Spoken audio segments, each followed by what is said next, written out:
రోజు నాదండి ఫ్రైడే పూజ అండి నాది ఈరోజుది సంతోషమాత పూజ అనమాట. ఇదిగోండి ఇక్కడ గణేష్ పూజ, ఇదిగోండి సంతోషమాత ఇలా చేసుకునండి. రెండో వారం అనమాట. ఇక్కడ అష్టోత్తరం సంతోషమాతది, గౌరీమాతది, లక్ష్మీమాతది అన్నీ ఇక్కడ అష్టోత్తరాలు శ్రీ యంత్రం ఉందండి. ఇక్కడ కుంకుమ పూజ చేసుకున్నాను అనమాట. ఇదిగోండి ఇలా చేసుకున్నాను. ఇది రెండో వారం. ఆ మాత దయ వల్ల శుభ్రంగా నా 16 వారాలు పూర్తి అవ్వాలండి. ఇటు ఆటంకాలు రాకుండా మొక్కానండి.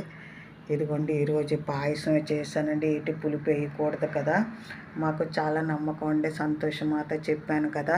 అదిగోండి అక్కడ కలసం మీద పెట్టి నీళ్ళు ఏంటంటే మన ఇల్లులోని జల్లాలండి. అక్కడ మనం ఇల్లు అంతా జల్లుకోవాలి. ఆ ప్రసాదం మనం తినాలన్నమాట. ఇక్కడ ఇదిగోండి చేతితో పట్టుకొని కథ చదువుతాం కదా, ఇది ఆవుకు పెట్టాలండి. ఇలా పచ్చి అరటిపళ్ళు, కొమ్మ అరటిపళ్ళే పెట్టాలండి. ఇంకే ఫ్రూట్ పెట్టకూడదండి. పప్పిత అదంతా మనం పెట్టాం కదా, ఇదే పులుపు లేనిదనమాట సంతోషమాతకి.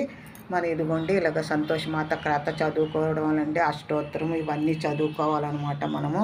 నాది ఇవన్నీ ఉన్నాయి కదా, ఇవన్నీ చదువుకుంటాను అనమాట. మళ్ళీ సాయంకాలం కూడా దీపం పెట్టుకోవాలండి మాతాది. ఇలాగ కొబ్బరికాయ కొట్టుకోవాలండి. ఇది ఆ నీళ్ళన్నీ ఇంట్లోంచి జల్లాలన్నమాట. వెళ్ళిన వాళ్ళు సాయంకాలం గుడికి వెళ్ళొచ్చండి. ఇంకా పులుపు వస్తువులు ఏటి తినకూడదు. మనం తింటే ఏకంగా పొద్దున్నంత ఉపవాసం ఉండగలిగిన వాళ్ళు సాయంకాలం మేము ముందు అలాగే చేసేవాళ్ళం అండి. 30-40 సంవత్సరాలు అలాగే చేసాం మేము.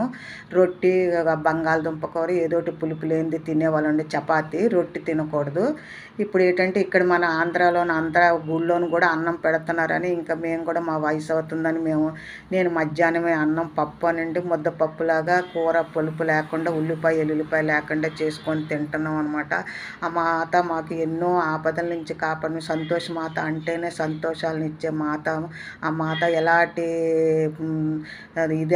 ఇది రాకుండా మనకి కష్టాలు రాకుండా ఆ మాత కాపాడుతుందండి. చాలాను ఎవరైనా చేసాలనుకుంటే చేసుకుని 16 వారాలు ఇంట్లో మన సైడ్ ఎక్కువ పులుపు తింటారు కాబట్టి కొంచెం కష్టం అండి. మనం ముందే అన్నీ వండేసి వాళ్ళకి ఇచ్చేసి కూడా చేసుకోవచ్చండి. అలా కూడా చేసుకోవచ్చు. ఒక్కరోజు ఎవరు తినకపోయినా లేదా బయట తినేమన్నా పర్వాలేదండి.